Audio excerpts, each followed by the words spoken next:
नियोग की प्रथा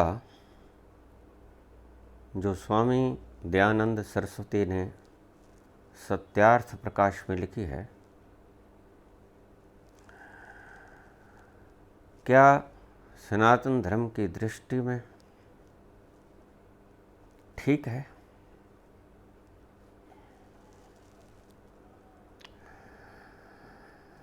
सनातन धर्म और वैदिक धर्म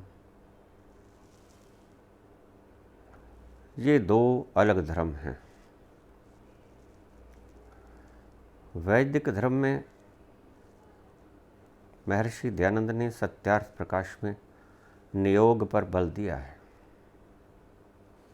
लेकिन ऐसा नहीं है कि सनातन धर्म में ऐसे उल्लेख नहीं मिलते हैं।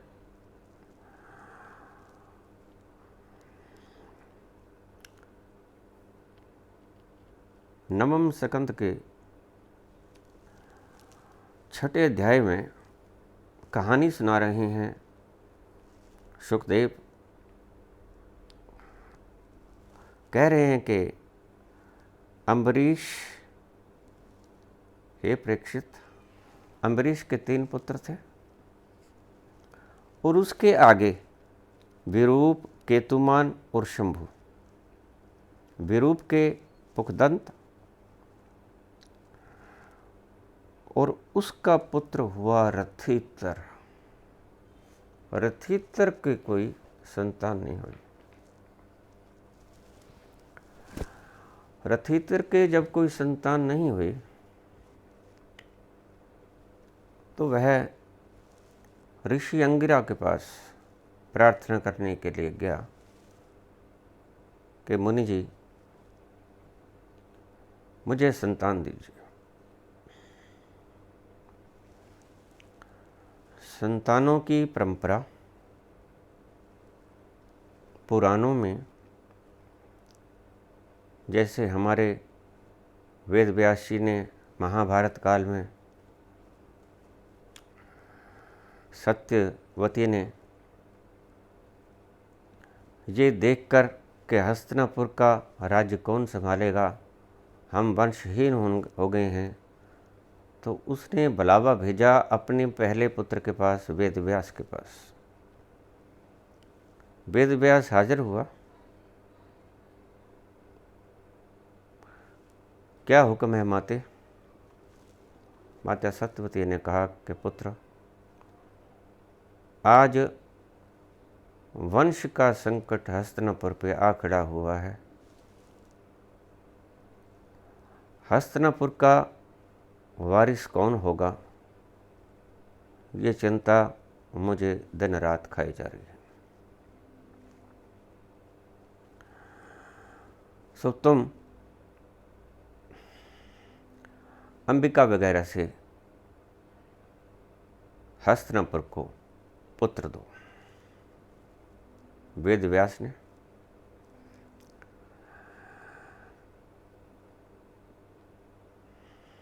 तीन पुत्र दिए, धृतराष्ट्र, पांडु और दासी के भी एक पुत्र हुआ, विदुर।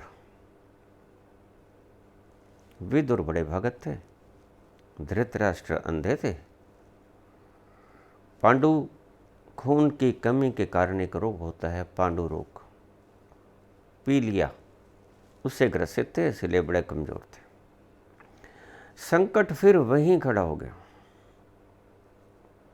धृतराष्ट्र को अंधा होने के कारण सत्ता सौंपी नहीं जाती थी, यद्यपि बड़े थे, तो पांडु को सत्ता सौंप दी गई।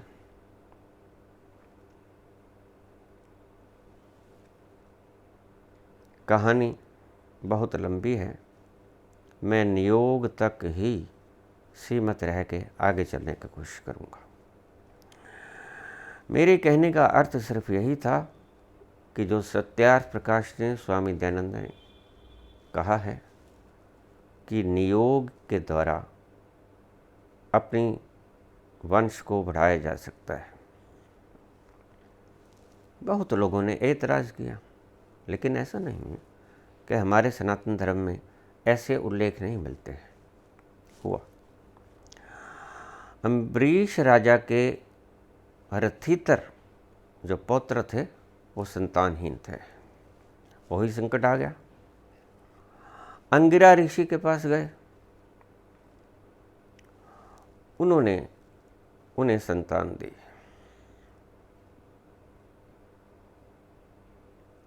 और उनमें से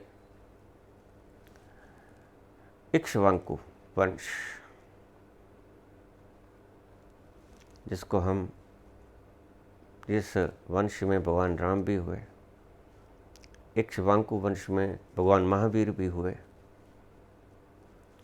सो नियोग की परंपरा ये नई नहीं निकाली है स्वामी दयानंद ने, ये पहले से ही विद्यमान है और सनातन धर्म में भी इसके उल्लेख आते हैं। दूसरा प्रश्न पूछा है कि आपको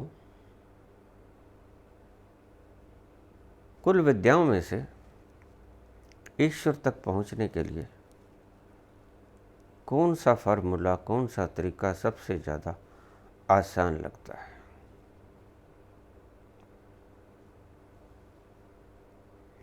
मुझे कौन सा आसान लगता है वो आपके काम ना आएगा। मेरे काम आ गया, आपके काम ना आएगा। आपका तरीका आपके काम आएगा।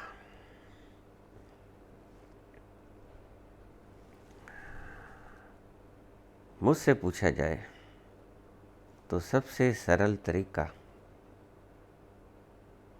जो भगवान महावीर ने अपनाया वह मुझे सबसे सुंदर लगता है, और मैंने भी वहाँ से शुरुआत की थी। जाति स्मरण। जाति स्मरण से बहुत से प्रश्न कट जाते हैं। जाति स्मरण से ज्ञान होने से पहले ही ज्ञान हो जाता है आदमी को। जाति स्मरण है क्या? जाति स्मरण होता है कि किसी भी व्यक्ति, मनुष्य या स्त्री, अपने पूर्व जन्म में चला जाए।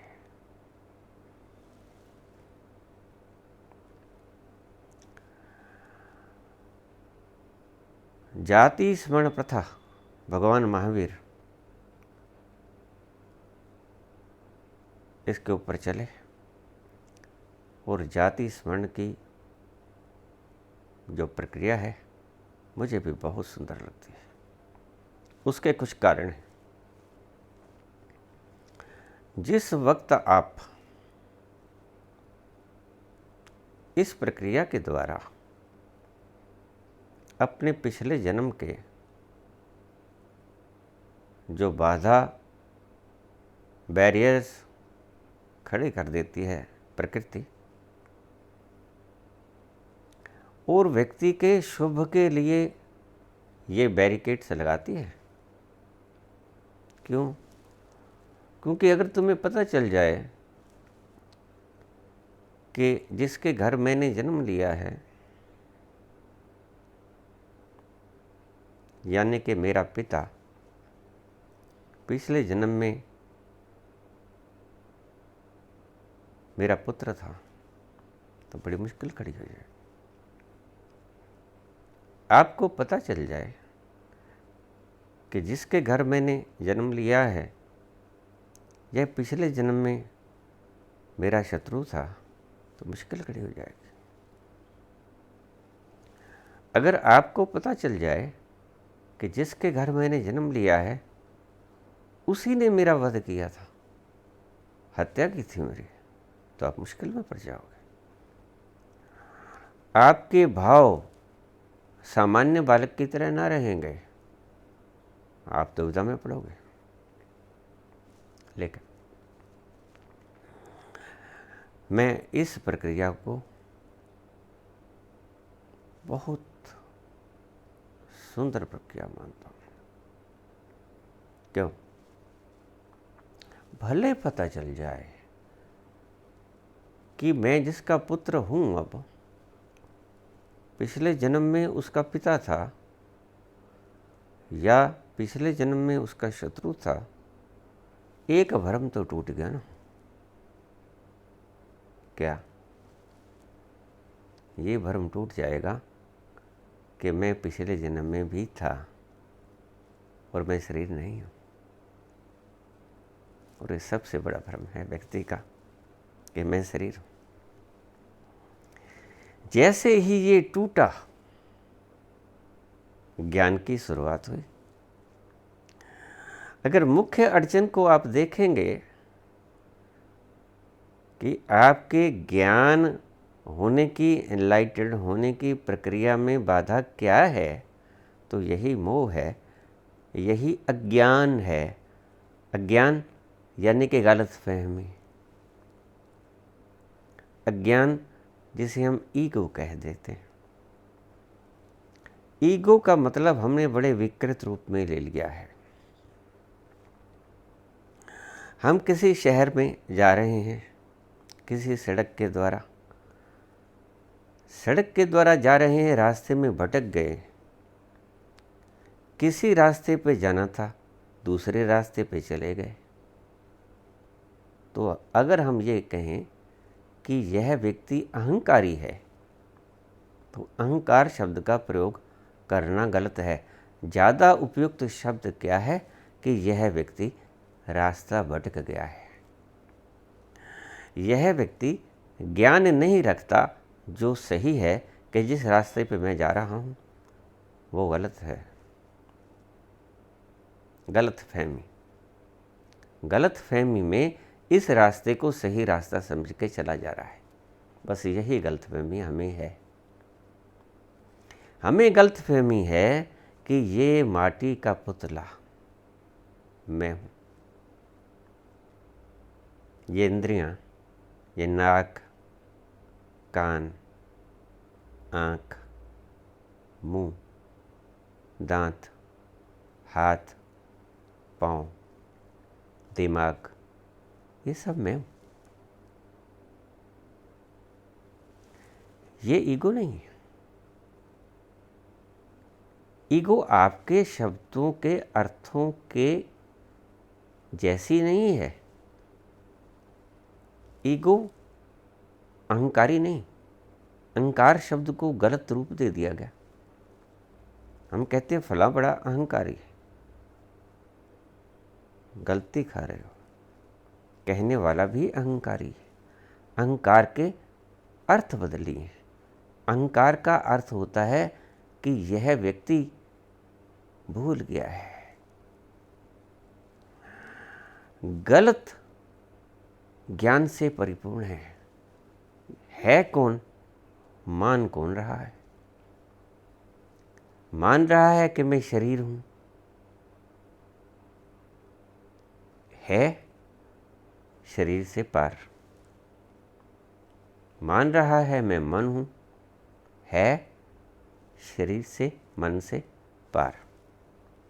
मन से जो अलग है, मन के विचारों का जो बराबर साक्षी है सोते जगते में, वो मैं हूं।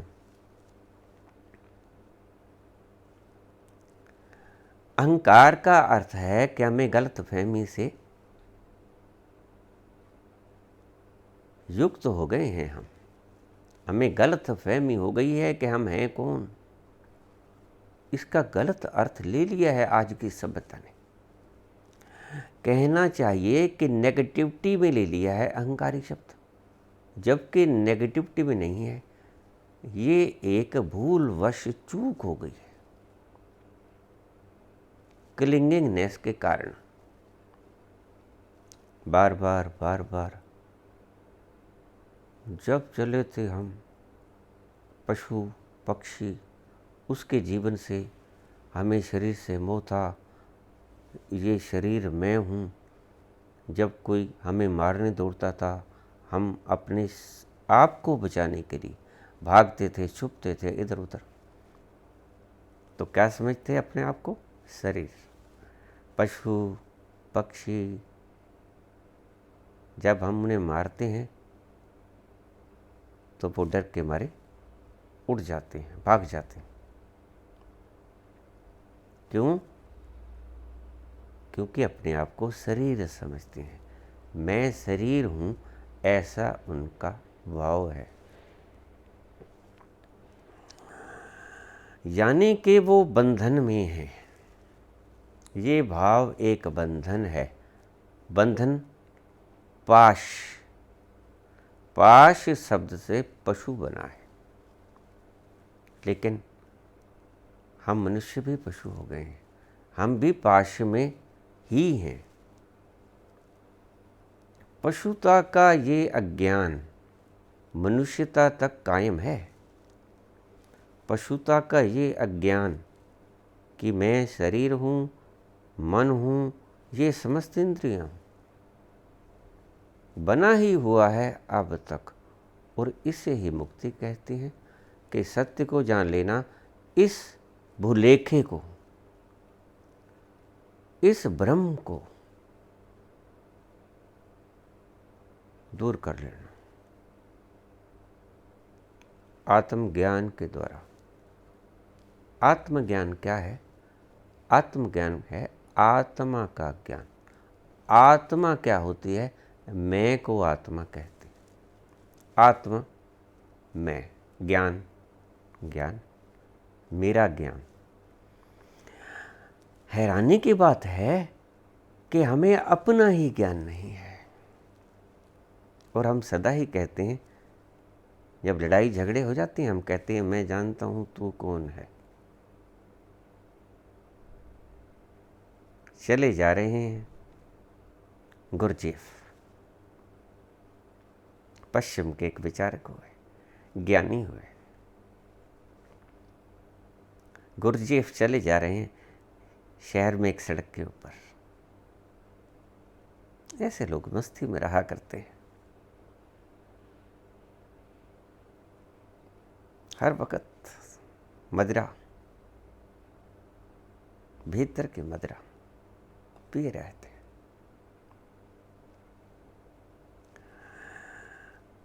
वो झरती रहती है तुम्हारे सहस्रार से हर वक्त, तो बूंद बूंद करके टपकती रहती है। और वो बूंद बूंद ही तुम नहीं पचा पाते। इतना चढ़ जाती है वो खुमारी, संभल नहीं पाते, लटड़ाए जाते हैं, इधर उधर हुए जाते हैं। गुरजेफ चलते चलते किसी आदमी के साथ उनका कंधा बढ़ गया।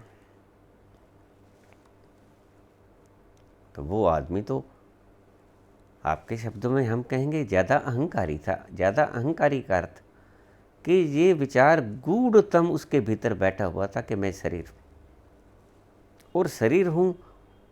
और उस शहर का सबसे रईस आदमी था, धनाढ्य धनाढ्य आदमी, अहंकारी, यानी कि अज्ञान से युक्त। मैं कौन हूँ ये भी नहीं जानता। कंधा लग गया गुरजेफ के, क्रोध में आ गया, आंखें लाल, गुस्से से ग्रस्त, होंठ फड़कने लग गए। तूने हैसियत इतनी है तेरी, तूने मुझे कंधा लगा दिया। तू जानता है मैं कौन हूँ? Don't you know who am I? पल भर रुके गुरजेफ, बोले gentleman, do you know who are you? मुझे जो पूछ रहे हो कि मैं कौन हूँ, आप जानते हो?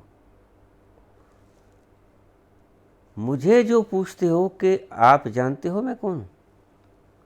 तो गुरजेफ कहता है, क्या तुम जानते हो कि तुम कौन हो? Do you know who are you? घबराया।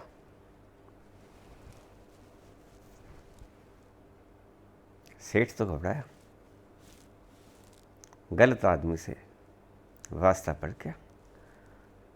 और उस सेठ ने झांका उसकी आंखों की तरफ। गुरुजेफ की एक बड़ी विशेषता थी उसकी आंखों की तरफ।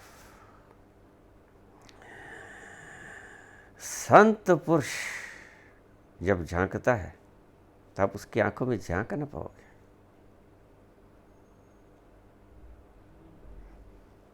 उसकी आंखों में क्यों न झांक पाओगे? क्योंकि वो सीधा नहीं झांक रहा है,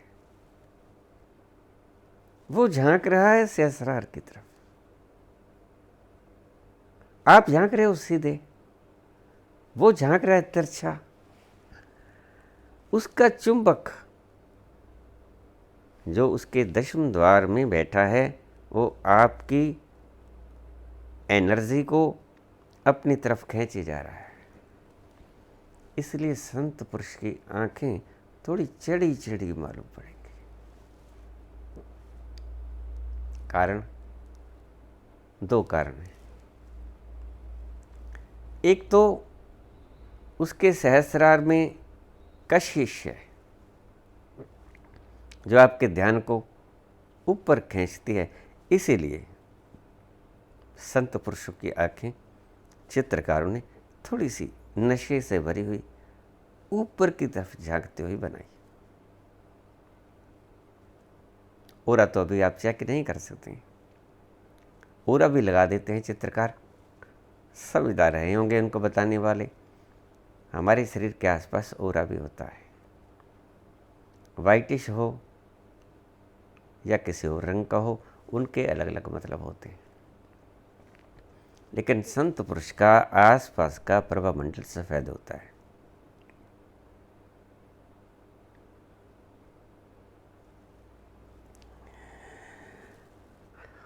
उस आभामंडल को आम व्यक्ति झेल नहीं पाता।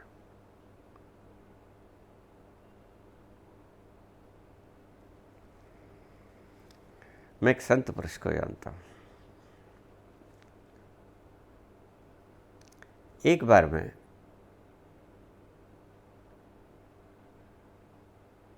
बाहर चला गया था, हरिद्वार की तरफ, ऋषिकेश की तरफ, इधर चला गया था। तो मुझे उसके पास बैठने का मौका मिला। मैंने उससे पूछा कि कहाँ निवास है आपका? तो उन्होंने बताया कि मैं हिमालय की गुफाओं में रहता हूँ। उन्होंने मुझे ये भी बताया कि मेरी गुफा के आगे शेर बैठा रहता है हर वक्त। तो मैंने उससे पूछा कि ये शेर आप पे अटैक नहीं करता है? क्योंकि शेर तो बड़ा आक्रमणकारी है, आक्रामक पशु है और मांसाहारी भी है। कहता नहीं, संत पुरुष का आभा मंडल शेर जैसे क्रूर व्यक्ति को भी शांत कर देता है। उसकी भावना खत्म हो जाती है हिंसा करने की। इसीलिए वो मेरी झोंपड़ी के आसपास बहुत दूर तक जाके अपना शिकार करता है। काफ़ी दूर तक मेरी रेंज उसे छेड़ती है। जब वो मेरी रेंज से दूर चला जाता है तो वो मांस भक्षण करके वापस आ जाता है। मुझे थोड़ा सा आश्चर्य हुआ। मैं उम्र में छोटा था उस वक्त, लेकिन उसके बाद में पता चला कि वो ठीक कह रहा था। चित्रकारी ने एक तो इस कारण से आंखें चढ़ाई हुई दिखाई चित्रों में कि सहस्रार का चुंबक तुम्हारे ध्यान को, लोहे को ऊपर की तरफ खींचता है। और दूसरा वो जो सहस्रार से आपकी जीवा के भीतर एक एक बूंद रस की गिर रही है। जब आप ध्यान में होते हैं, जब आप थोड़े से गहरे ध्यान में होते हैं, करीब करीब लीन होने की कगार पे होते हैं, करीब करीब दशम द्वार के करीब होते हैं, तो आपके दशम द्वार से एक रस टपका करता है। इन ही शब्दों को लेकर उपनिषद ने ये शब्द लिखा था, रसो वैसा, वह रस रूप है। सहस्रार से एक एक बूंद टपकती है हमारे कंठ के भीतर, और उसमें बड़ा नशा होता है, मस्ती होती है, सुरूर होता है। एक तो इस कारण से कि दशम द्वार से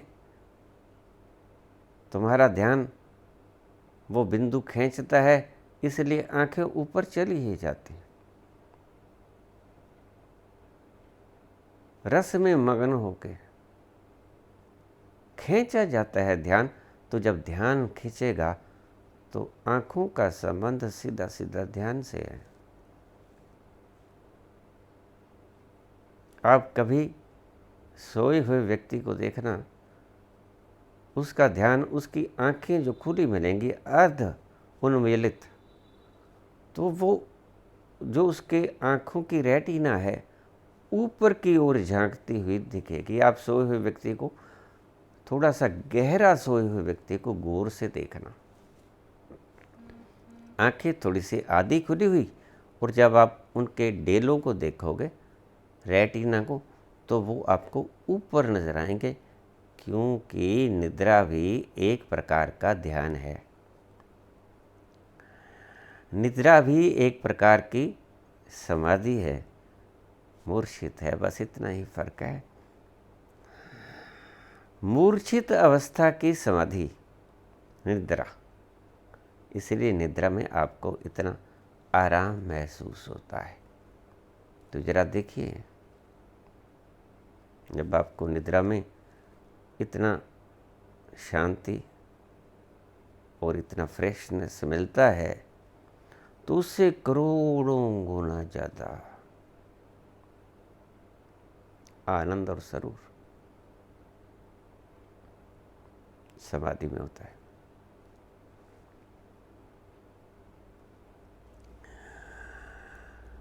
समाधि मदहोशी की परम दशा है।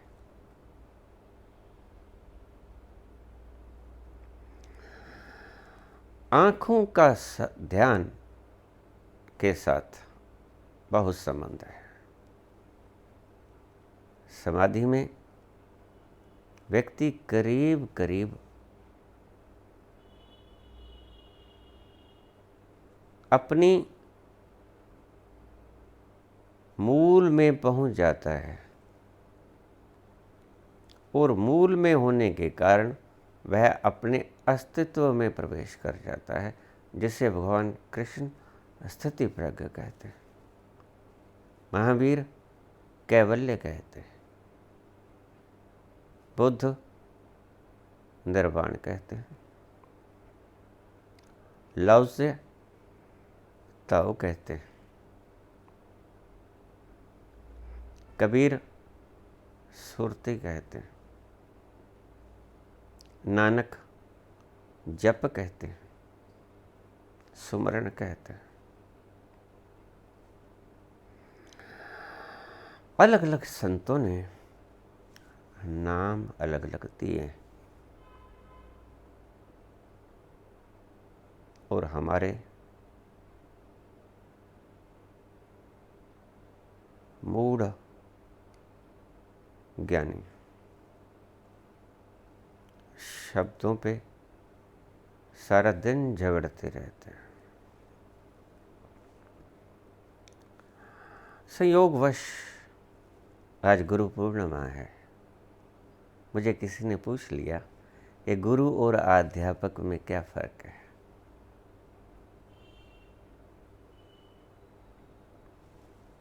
अध्यापक दिवस 5 सितंबर को होता है। सर्वपल्ली डॉक्टर राधा कृष्णन के जन्मदिन को अध्यापक दिवस के रूप में मनाया जाता है, लेकिन बहुत पुरातन नहीं है, क्योंकि जब डॉक्टर राधा कृष्णन सर्वपल्ली बहुत पुराने नहीं हुए। हमारे दूसरे राष्ट्रपति, पहले डॉक्टर राजेंद्र प्रसाद और दूसरे डॉक्टर राधाकिशन सर्वपल्ली, उनके जन्मदिन को हम टीचर्स डे के, शिक्षक दिवस के रूप में मनाते हैं। लेकिन शिक्षक गुरु नहीं।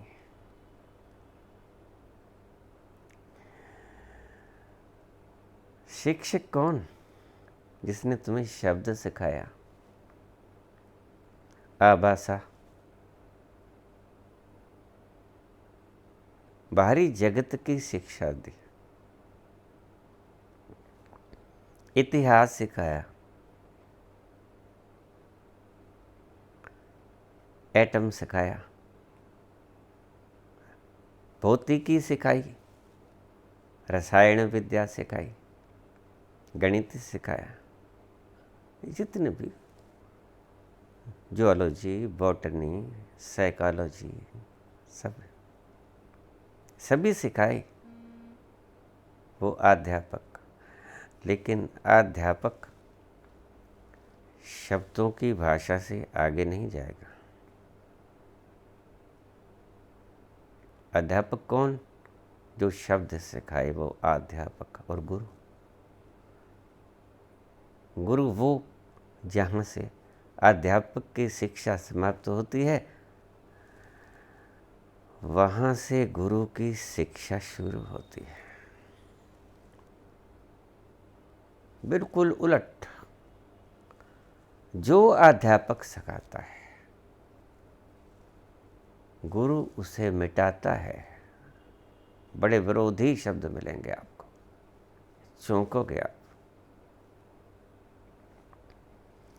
अध्यापक आपको शब्द सिखाता है, गुरु आपको शब्द भुलाता है। अध्यापक आपको शब्दों की शोरगुल में ले जाता है, गुरु आपको मौन की कोलाहलहीन अवस्था में ले जाता है, जहाँ कोई शोर नहीं, जहाँ आनंद ही आनंद है। अध्यापक आपको मानसिक रूप से टेंस करता है, खिंच जाती हैं आपकी नाड़ियाँ उसको सुनते सुनते। आपको अपने स्नायु तंत्र पे बोझ डालना पड़ता है, क्योंकि ग्रहण करनी होती है। ग्रहण करने के लिए मस्तिष्क की ऊर्जा का इस्तेमाल करना होता है। गुरु आपके स्नायु तंत्र को रिलैक्स करता है, क्योंकि गुरु को सुनने के लिए शब्दों को भूलना पड़ता है, कोई जोर नहीं लगाना पड़ता। गुरु शब्दों से तोड़ेगा, अध्यापक शब्दों से जोड़ेगा। उलट हुई ना, काम उल्टा हो गया ना। अध्यापक ने शब्द सिखाए, गुरु ने छीन लिए। गुरु ने मौन सिखाया, अध्यापक ने शब्द सिखाए। अध्यापक और गुरु ये करीब करीब विपरीत हैं। गुरु का दिन आज है, अध्यापक का दिन हम मनाते हैं 5 सितंबर को। मेरे पास बहुत से अध्यापक आ जाते हैं,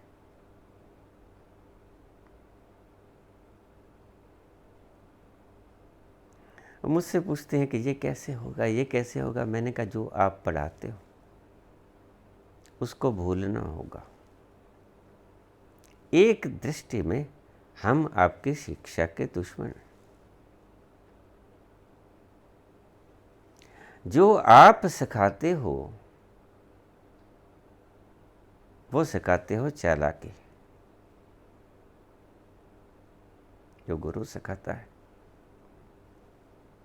वो सिखाता है मासूमियत, इनोसेंसी। और हमारी अंतर प्रज्ञा जितनी इनोसेंट है, उतनी ही आपकी बाहर प्रज्ञा दुष्ट प्रवृत्ति की है।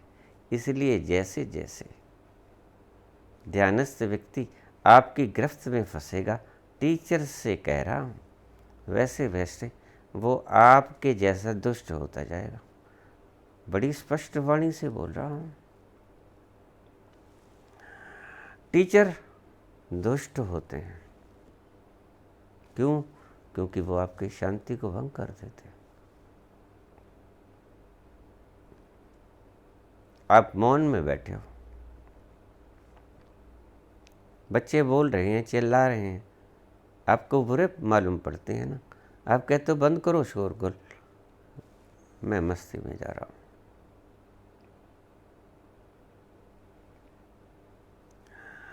अध्यापक आपको कभी शांत नहीं दिखेगा। इस बात को आप ठीक से समझ लें। क्यों? क्योंकि वो जो दूसरों को सिखाता है, पहले खुद सीखता है, फिर ही सिखाएगा ना आपको। तो दूसरों को क्या सिखाता है? कोलाहल, शब्द। शब्द आपको टेंस देते हैं, खिंचाव देते हैं, बोझ देते हैं, तनाव देते हैं। आपको तनाव सिखाने वाला खुद शीतल कैसे हो पाएगा? और उतना ही अच्छा टीचर कहलाता है जो जितना ज़्यादा आपको विकृत कर दे, ज़्यादा टेंस दे, आपको ज़्यादा खींच ले आपके दिमाग की रगों को, नसों को। जितना ज़्यादा बोझ डाल सके कोई भी अध्यापक, उतना कुशल अध्यापक। आपने किसी के पास ट्यूशन लग रहा हो तो आप देखोगे कि सबसे ज़्यादा हमारी नसों को कौन खींचता है, कौन आपकी नसों को स्ट्रेच करता है, जस्ट लाइक इलास्टिक। आप उसके पास ट्यूशन लग जाते हो, और जो आपको टेंस देगा वो खुद शांति में कैसे होगा? अक्सर मुझसे अध्यापक गण पूछ लेते हैं कि हम इतने कायर। अध्यापक से बड़ा कायर नहीं होता। क्यों? क्योंकि पढ़ाते पढ़ाते अध्यापक के मन में सेफ्टी की भावना आ जाती है। सुबह क्लास में जाता है, सारी क्लास मान से सम्मान से खड़ी हो जाती है, उसको प्रणाम करते हैं। पहले ज़माने में गुरुओं के चरण स्पर्श करते थे, लेकिन वो गुरु आज के गुरु जैसे नहीं थे। वो तो शिक्षा भी देते थे, दीक्षा भी देते थे। वो टीचर भी थे और गुरु भी थे, मिक्स थे। धनुर्विद्या भी सिखाते थे आपको, और मौन विद्या भी सिखाते थे आपको। मौन कैसे हुआ जाए, ध्यान भी सिखाते थे आपको, और निपुण भी करते थे वाहन कैसे चलाया जाए। वाहन चलाना सिखाया द्रोणाचार्य ने अर्जुन को, तभी तो वो मछली की आंख में तीर लगा के द्रौपदी को जीत पाया। टीचर भी थे, गुरु भी थे, लेकिन आज फर्क हो गया है। वो टीचर कौन और गुरु कौन? टीचर वो जो अपने लेक्चर का मूल्य वसूल ले। आप वसूलते हैं ना, आप तनख्वाह के रूप में अपने बोलने का दाम वसूल लेते हो। लेकिन आचार्य ऐसा नहीं करता, गुरु ऐसा नहीं करता। ऋषियों ने बड़ी सुंदर परंपरा शुरू की थी जो आज तक कायम है। हमारे ऋषियों ने साल में सिर्फ एक दिन रखा था। गुरु पूजा का, व्यास पूजा कहते हैं। आज के दिन को व्यास पूजा भी कहते हैं। गुरु पूजा, व्यास पूजा,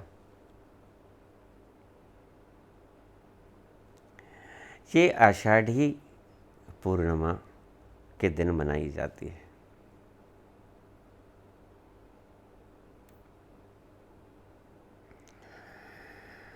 जिस द्रव्य की जरूरत गुरु को होती थी, क्योंकि उसकी कमाई का साधन और तो कोई था नहीं, उसने सारा दिन ध्यानस्थ रहना, अपने भीतर ही उतरते रहना।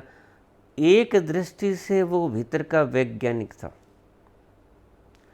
Researcher and scientist of the inner world, भीतरी जगत के खोजी, अन्वेषण करता। ऐसा व्यक्ति बाहर के कोई काम नहीं कर पाएगा। लगातार भीतर उतरता जा रहा है, भीतर उतरता जा रहा है।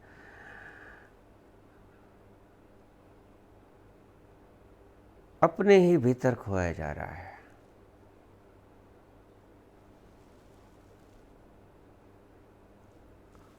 वो न छीन सकेगा, न बेईमानी कर सकेगा, न धोखा दे सकेगा, न झूठ बोल सकेगा, न पाप कर सकेगा।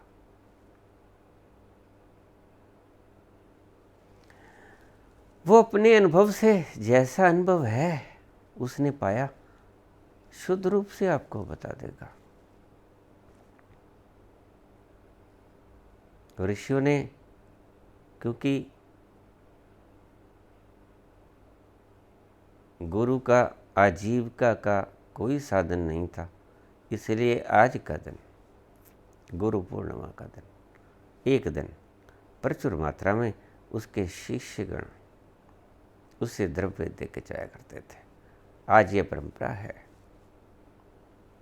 सभी शिष्य अपने गुरुओं को यथाशक्ति द्रव्य प्रदान करते हैं, जिससे वह गुरु वर्ष भर के लिए अपना और अपने परिवार का भरण पोषण करता है।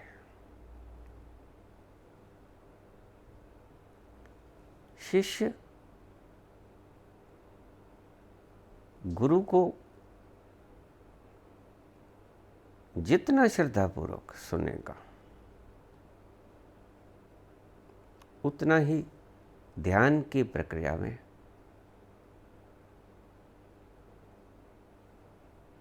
निष्णात हो जाएगा। मैंने एक शब्द कहा, श्रद्धा। श्रद्धा का अर्थ है कि यह जानता है, जो मैं जानना चाहता हूं वह यह जानता है।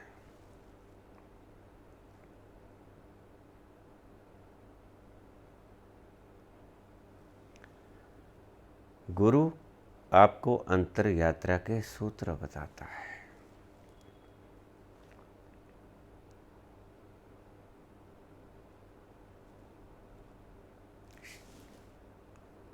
अध्यापक आपको बाहरी जगत के सूत्र बताता है, और निश्चित बाहरी जगत के सूत्र धन कमाने के लिए, और धन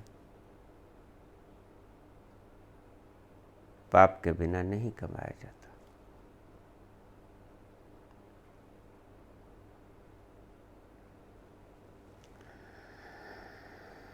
सौ हाथों से इकट्ठा कर, हजार हाथों से बात है।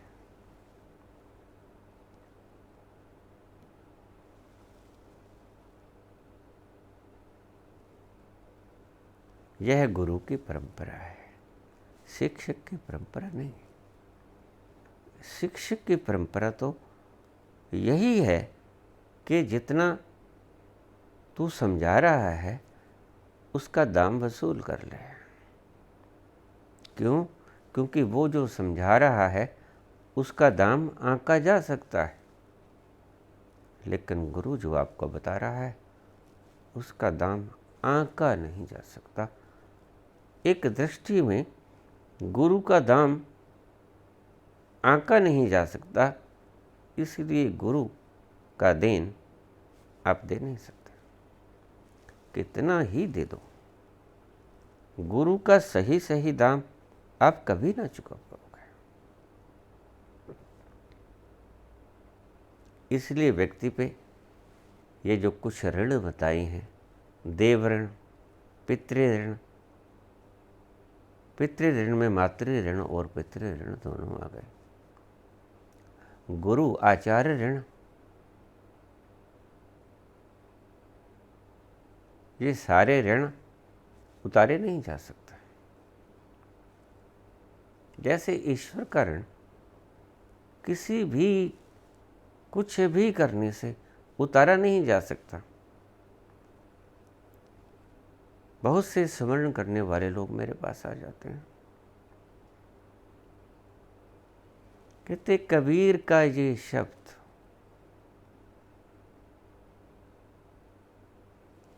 माला जपूं न कर जपूं, मुख से कहूं न राम। माला जपूं न कर जपूं, मुख से कहूं न राम, मेरे हर मुझको भजें, हम पावें विश्राम। इसका अर्थ हमारी समझ से बाहर हो जाता है।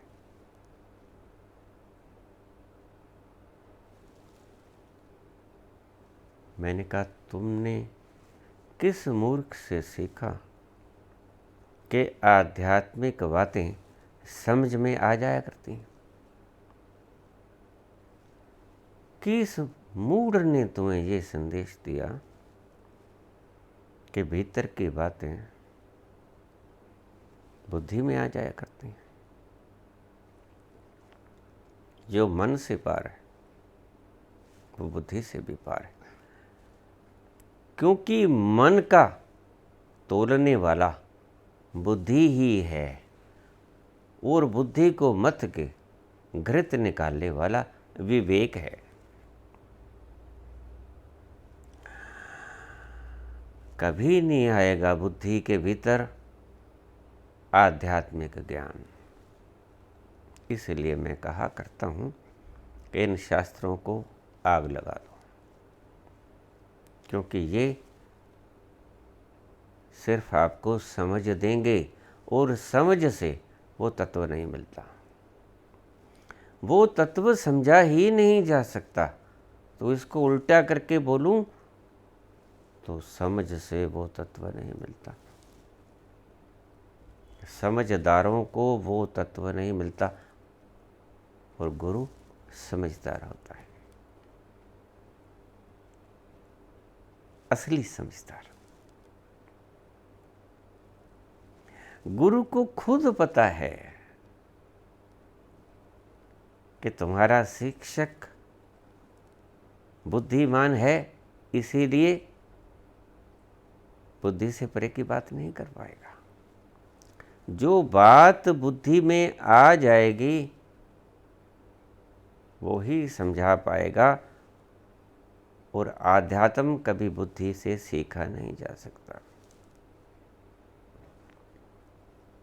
हद टपे सो ओलिया, बेहद टपे सो पीर, हद बेहद दोनों टपे ताको नाम फकीर। अब इसका क्या समझ में लेके आओगे तुम बताओ? एक पहला अक्षर समझ में आता है, हद टपे सो ओलिया।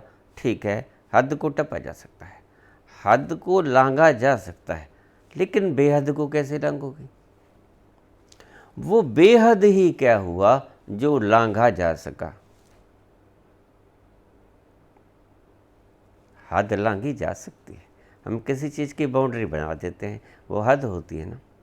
तो उससे परे की बात तो हद से परे होती है ना। उससे सारी बात आगे जितनी भी है वो बेहद ही है। हद से परे की सारा क्षेत्र बेहद की सीमा में आता है।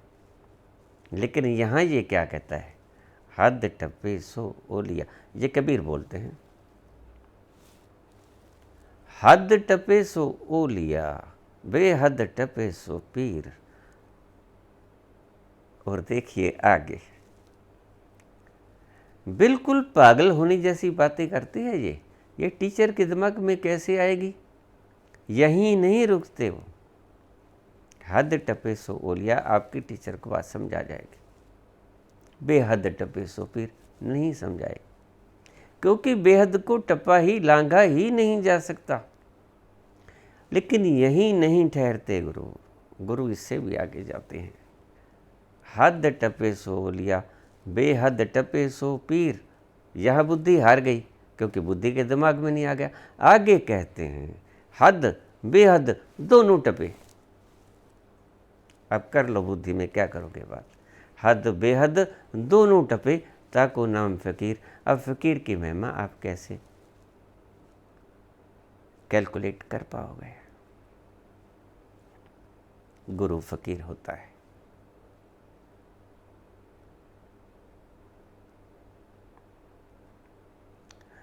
सच्चा फ़कीर गुरु होता है। अगर सच्चा फ़कीर गुरु हो, अगर गुरु सच्चा फ़कीर हो, तो उसको छोड़ के मत जाना। और सच्चे फ़कीर की निशानी क्या है, मुझे बताने की आवश्यकता नहीं, आप भली भांति जानते।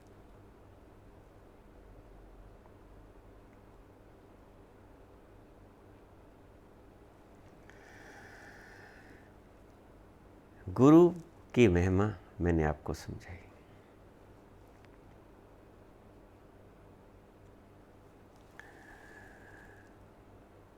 वेद की महिमा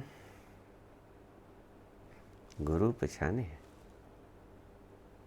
गुरु की महिमा वेद न जाने। आपके वेद यानी आपके शास्त्र, आपकी किताबें, आपके शास्त्र ज्ञान गुरु की महिमा नहीं बता सकते। वेद की महिमा गुरु पहचाने, वेद का अर्थ आपको बता देगा, इस शब्द का अर्थ क्या है। गुरु की महिमा वेद न जाने, लेकिन गुरु जो बता रहा है उसकी महिमा वेद नहीं बता सकता। मुझे कई व्यक्ति कह देते हैं, अभी पिछले प्रवचन में मैं देहधारी और विदेहधारी की बात कर रहा था। कहते गुरु गोविंद सिंह जी ने कहा कि देहधारी को गुरु नहीं बनाना है। तो मैंने कहा भाई चलेगा कैसे काम।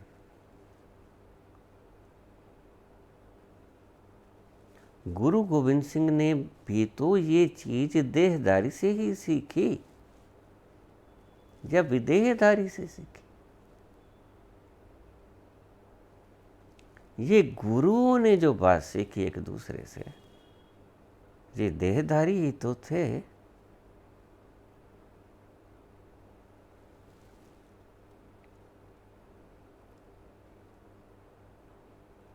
एक आधुनिक युग के गुरु मेरे पास आ गए, कहते बात तो ठीक है, गुरु जी की बात तो ठीक है। मैंने कहा हाँ ठीक तो है, क्योंकि गुरु जी आकर कहलाई तो कोई बात तो होगी ही ना। शायद हमारी समझ में ना आए, लेकिन मुझे समझ में आती है कि उन्होंने क्यों कहा। ये प्रसंग थोड़ा सा लंबा है, बाद में बात करूँगा इसके बारे में। क्यों कहा उन्होंने, सब सिखन को हुक्म है गुरु मान्यो ग्रंथ। इन कागजों को गुरु मान लो, इस ग्रंथ को गुरु मान लो। क्यों कहा उन्होंने, लंबा विषय है, बाद में बात करूंगा खोल के।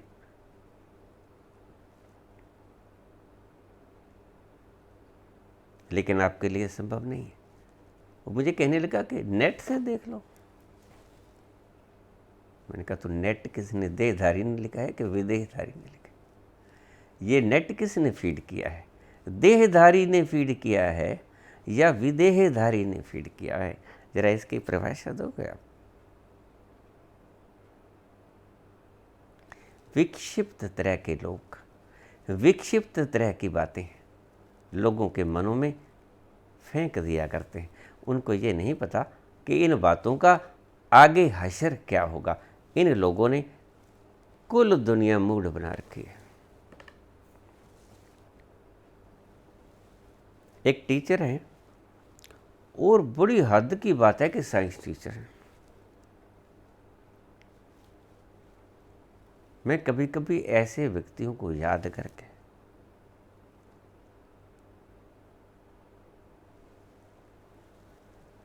उनकी तुलना गंदे नालों से किया करता हूँ। साइंस का टीचर, अध्यापक बात करे पुत्रों की शादी पे घोड़े छोड़ने की, ये साइंस की बात है।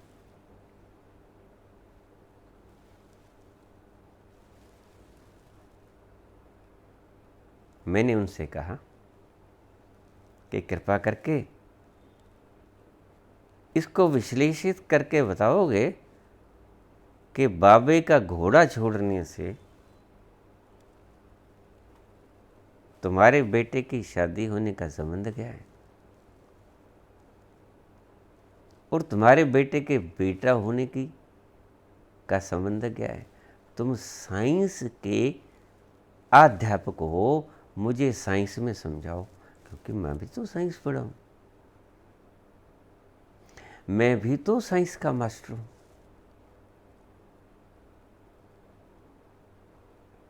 लेकिन वो समझा नहीं पाए, समझा भी नहीं पाएंगे। बेटे की शादी तुम्हारी हुई है, बाबे ने बकरा लेके क्या करना है, क्या करेगा? बाबे के ना तो शरीर है, ना दांत है। जब शरीर ही नहीं, दांत कहाँ हो? ना ही आंखें हैं, बाबे के पास कुछ भी नहीं। क्या सिर में मारेगा इसको? न खा सकता है, ना आंत है, ना दांत है, कुछ भी नहीं। क्या सिर में मारेगा? कई तो ऐसे पागल हैं, डरते कांपने लग जाते। कुछ तो ऐसे पागल हैं, बोलता मैं हूं, डरते वो हैं,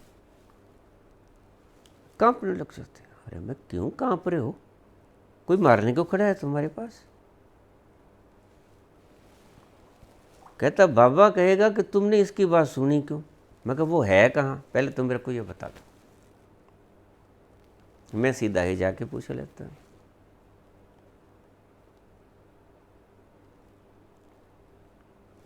देखिए, ये बात अलग है कि हमारे मित्र के किसी की शादी हो जाए तो हम कह देते भाई पार्टी दे दो, ढंग की बात है। लेकिन ये क्या बात बनी कि पार्टी देते हो कि गल मरोड़ो? ये कह सकते, हम नहीं कह सकते। ये गुरु क्या हुए? ये तो तुम्हारे सिर के ऊपर गट्ठड़ हो गया ईंटों का। ये तुम्हें मुक्त करेंगे? आशा रखते हो इनसे? ये तुम्हारे भ्रम को नष्ट करेंगे? और गुरु तो वो होता है जो तुम्हें सभी बंधनों से मुक्त करते हैं। और मजे की बात है, ये लोग, वो साइंस के टीचर बाबा नानक की बातें भी कर रहे हैं बीच में।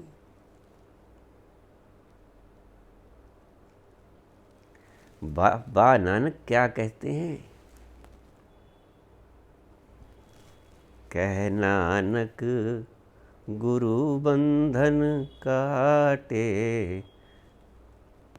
कह नानक गुरु बंधन काटे, बिछुरत आन मिलायो, ठाकुर तुम सरनाई आयो, ठाकुर तुम सरनाई आयो। कह नानक गुरु बंधन काटे, बिछुरत आन मिलायो। अच्छा अब ईमानदारी से बताऊं कि ये आपको बंधन में धकेल रहे हैं या बंधन मुक्त कर रहे हैं। गौर से सोच के, कुछ तो दिमाग होगा आप में, क्योंकि साइंस पढ़ी है। बिना दिमाग के साइंस पढ़ी हुई नहीं जा सकती, पढ़ाई भी नहीं जा सकती, और विश्लेषित तो बिल्कुल ही नहीं की जा सकती। कहे नानक, नानक तो सर्वोपरि है ना, वो कहते हैं कि गुरु बंधन काटता है, और गुरु को आप कहते हैं कि बनाना नहीं।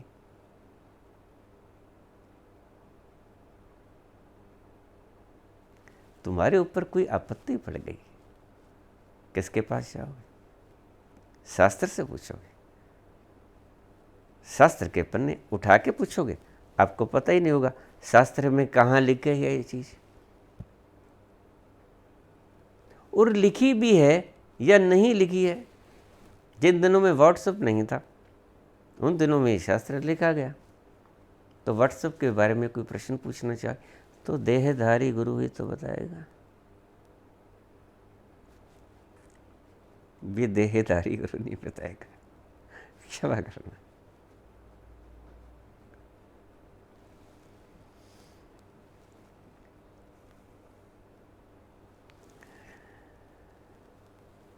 कह नानक गुरु बंधन काटे, यही काम। बड़े सुंदर शब्द बोला है नानक ने। गुरु बंधन काटे, मुक्त कर देता है।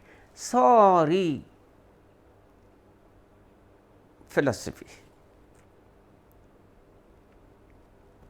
उप सनातन धर्म, सनातन धर्म की सारी दर्शन शास्त्र मुक्ति पे टिका हुआ है। मुक्ति का अर्थ बंधन काटे। कौन काटेगा? इंटरनेट, शास्त्र नहीं काटेगा। फिर गुरु गोविंद सिंह ने कहा क्यों? बताऊंगा। लंबे प्रश्न है, वीडियो छोटी हो जाती है, इतनी भी नहीं सुन पाते। 1 घंटे की वीडियो हो गई, मुझे पता है नहीं सुन पाओगे। मैं तो बोलूँगा, मैं तो 4 घंटे भी बोलूँगा, लेकिन बेहतर समझता हूँ कि 1-1 घंटा करके 4 बार बोलूँ, आप सुन नहीं पाओगे। इसलिए कोशिश करता हूँ कि जहाँ बंद कर सकूँ, बंद होने वाली तो नहीं है प्रसंग, लगातार चलेगी, लेकिन कहीं तो मोड़ दे के इसको एक बार में बंद करूँगा।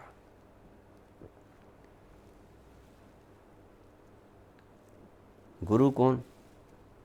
अध्यापक कौन? अध्यापक वो जो आपको शब्द सिखाए, गुरु वो जो आपको शब्द बुलाए, मौन सिखाए। क्योंकि वो गुरु जो समझाना चाहता है वो शब्दों को भूल के अपने भीतर गहन मौन में उतर के ही पाया जा सकता है।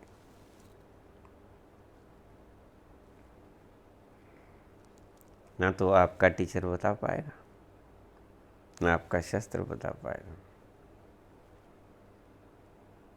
ना आपका विकिपीडिया बता पाएगा, ना आपका गूगल कहीं से ला पाएगा। ये तो देहधारी गुरु ही बताएगा, और देहधारी नहीं बताएगा, देहधारी गुरु बताएगा। इस शब्द को भूल मत जाना। देहधारी तो ये टीचर भी हैं, लेकिन ये उस विद्या में मूढ़ हैं, इनको कुछ पता नहीं।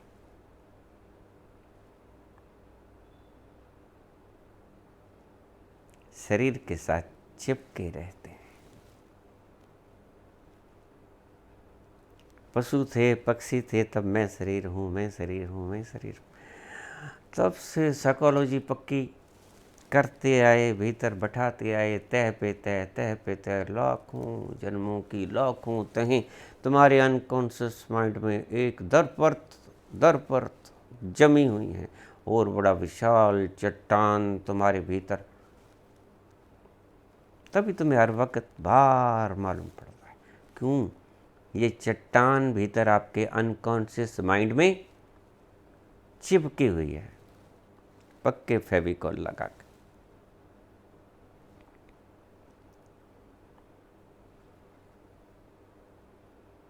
तो गुरुजी से वो कहने लगे,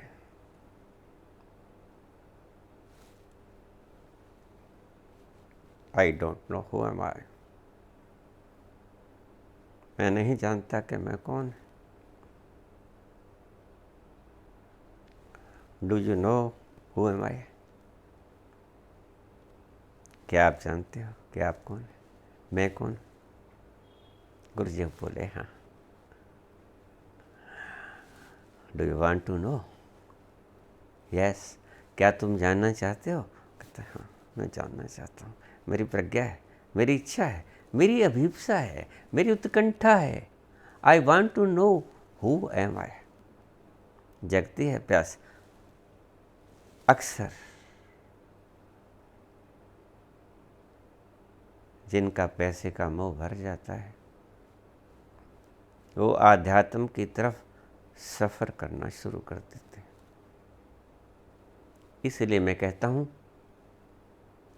झूठे मत पलट जाना, पहले अमेरिका सुख ले लो और देख लो कि कबीर के इन शब्दों में कुछ अनुभूति छुपी है या कबीर ने वैसे ही बकवास कर दी है।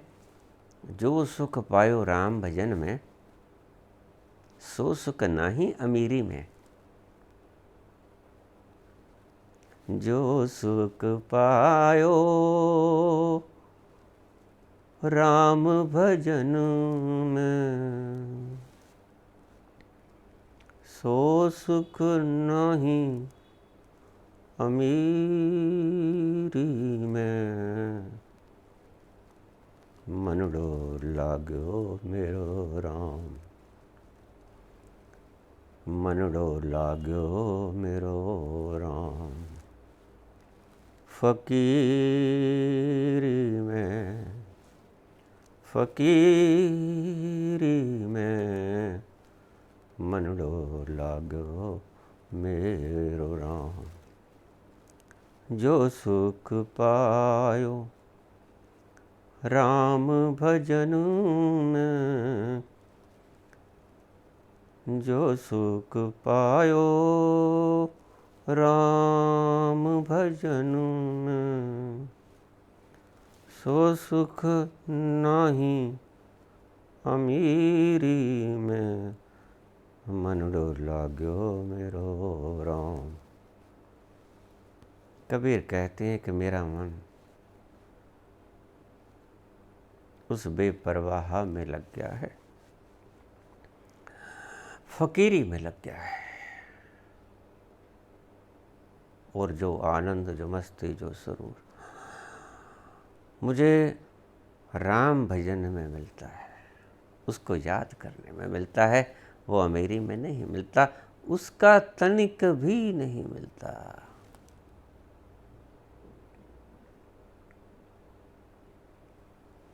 तूल न ताही सकल मेली, जो सुख लब सतसंग। उसका तिल भर भी नहीं मिलता। जो सत्संग यानी सच्चाई, अपने भीतर के सत्य का जो स्वरूप तुम्हारे भीतर अधिष्ठित है, उसके पास जाके जो शांति मिलती है, तूलनता ही सकल मिली, जो सुख लब सत्संग। जो सत्संग का एक लब, एक क्षण रिलैक्सेशन, खुशी, उन्माद, मस्ती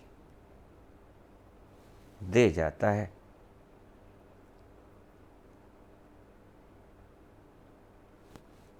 वो तुम्हारी कोई भी संसार की बड़ी से बड़ी संपदा नहीं दे पाते। इसलिए मैं कहता हूँ कि पहले कबीर के इन शब्दों को परख लेना, सुन मत लेना, सिर्फ परख लेना। अमीरी को भोगो सबसे पहले, प्रैक्टिकल में उतरो, पैसा कमाओ, देखो पैसे में कुछ है, पैसे से कृति की सुविधाओं में, वस्तुओं में कुछ है, सुख है। अगर है तो ईश्वर को खोजने की चेष्टा मत करना, बेकार है ईश्वर तुम्हारे लिए। मेरे पास ईमानदार लोग आ जाते हैं जो कहते हैं हमें ईश्वर नहीं चाहिए। मैं उन्हें शाबाशी देता हूँ। जो कहते हैं हमें ईश्वर चाहिए, मैं उन्हें भी शाबाशी देता हूँ। लेकिन एक तीसरी तरह के अजूबे मेरे पास आ जाते हैं, जो कहते हैं कि हमें ईश्वर चाहिए होता है द्रव्य। बस उन लोगों से मैं बहुत परेशान होता हूँ। क्या करूँ? ऐसे झूठे पाखंडियों से मैं नहीं निपट पाता। आखिर में मुझे उन्हें प्रणाम करना पड़ता है कि आप जाइए। सच आप बोल नहीं सकते, झूठ मैं आपको सिखा नहीं सकता। सच बोलिए। संसार चाहिए तो जहाँ संसार मिलता है मैं भेज दूंगा, वहाँ आपको सही गाइड कर दूंगा कि आपको वहाँ से संसार मिल जाएगा। ईश्वर चाहिए तो बैठ जाइए।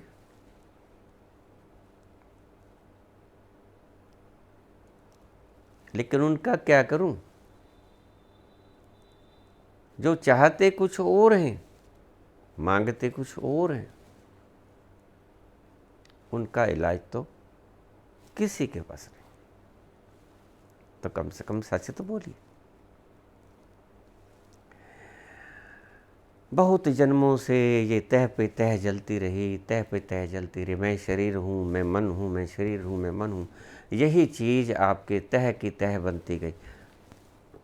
मैंने आपको एक साइकोलॉजी का सिद्धांत बताया था कि एक ही बात बार बार दोहरा दी जाए, एक झूठ लाखों बार दोहरा दिया जाए, वो सच दिखने लग जाता है कि सच। मोदी ने क्या किया? यही किया।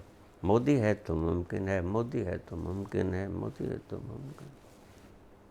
इससे पहले सब कुछ मुमकिन हुआ। मोदी के बाद सृष्टि जन्मी नहीं। इसकी उम्र तो बिलियन ईयर्स। लेकिन लोगों को इन शब्दों ने ग्रसित कर लिया, साइकोलॉजी पकड़ ली। अब वो भी बोलने लगे मोदी है तो मुमकिन है। ये साइकोलॉजी। मैं शरीर हूँ, मैं मन हूँ, मैं शरीर हूँ, मैं मन हूँ, मैं इंद्रियों। जैसे हम पशु पंछी थे तब से मन में भीतर ये तय पे तय, तय पे तय, लेयर लेयर लेयर लेयर, विशाल चट्टान जमा हो गई तुम्हारे भीतर। वो भार का कारण है। लोग कहते हैं कि पता नहीं हम क्यों दुखी हैं, सब कुछ है लेकिन दुखी। ये उस चट्टान से दुखी। जब तक अपने आप को पहचानोगे नहीं, जानोगे नहीं हम हैं कौन, तब तक ये चट्टान भीतर ही बैठी रहने वाली है और आप कभी भार मुक्त होने वाले नहीं हो। ये है सही रोग। आपको निदान में आपको कर रहा हूँ। निदान क्या है? ध्यान, समाधि। नहीं जचती तो ईश्वर के पास भी बहुत टाइम है, आपके पास भी बहुत वक्त है। और बताइए, और मजे लीजिए। जब तक कि सृष्टि टेस्टलेस ना हो जाए, इसे वैराग्य कहते हैं, जो बुद्ध को हुआ। जब सृष्टि टेस्टलेस हो जाए आपके लिए, तो वैराग्य का जन्म होता है। फिर आपको कोई चीज ईश्वर के अतिरिक्त टेस्ट नहीं दे पाएगी। मुझसे बहुत व्यक्ति पूछ रहे थे कि बाबा जी आप एक जगह पे 7 वर्ष से बैठे हो, कुछ खाते नहीं, कोई आनंद नहीं, कोई स्वाद की चीज़ नहीं, कोई पकोड़ा नहीं, कचौरी नहीं, कोई फ्रूट नहीं, कोई सब्जी नहीं, कोई नमक नहीं। क्यों? मैंने कहा मैंने कोई व्रत नहीं ले रखा है और ना मुझे जेल हुई है और ना मुझे दंड मिला है। मैं टेस्टलेस अवस्था को उसमें उतर चुका हूं, जहां मुझे सच्चा सुख मिलता है। और मैं जान चुका हूं कि जो आप स्वाद लेते हो वो फोलक है, असली रस तो आपके भीतर है। वहीं जाने की आपको प्रेरणा देता हूं। सीधा सा सवाल, सीधा सा जवाब, कोई अड़चन ही नहीं है। जब आपको अपने भीतर से ही जो टपकता हुआ रस मैंने पहले बताया वो आप पीने लग गए, तो उस रस से ज़्यादा आनंददायक तो कुछ भी नहीं है, अमृत भी नहीं है। बस उस रस का टपकना शुरू हो जाए आपके भीतर, यही गुरु की अभिलाषा होती है।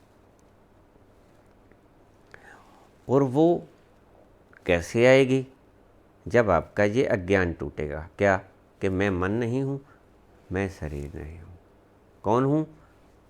साक्षी हूँ, मन का भी, शरीर का भी, इंद्रियों का भी। जीभ ने टेस्टी पदार्थ खा लिया, स्वाद जीभ को आया, आपको नहीं आया। आप यही भ्रम खा गए। इसको मैं भूलेखा कहता हूँ, इसको मैं एक गलत फहमी कहता हूँ। स्वाद जीभ को आया, जो टेस्ट बड्स हैं जीभ पर, जब स्वादिष्ट चीज़ आपकी जीभ पे पड़ी तो उन टेस्ट बड्स ने कहा कि ये स्वादिष्ट है, और आप उस टेस्ट के साथ एकाकार हो गए। स्वाद आपकी इंद्रियां लेती हैं, स्वाद लेती हुई इंद्रियों को आप देखते हो और आप समझते ये हो कि ये स्वाद मैं ले रहा हूँ, मुझे आ रहा है। ये गलती है, ये भूल है, ईगो नहीं। ईगो शब्द गलत है, ईगो शब्द को हटा देना चाहिए, विकृत है शब्द। ईगो तो आपने गाली की तरह इस्तेमाल करना शुरू कर दिया। आज ईगो का ये मतलब थोड़ी था जो आज आपने निकाला है। आज आपने बड़े वर्स्ट ढंग से ईगो का अर्थ निकाला है, जबकि ईगो का अर्थ ये नहीं है।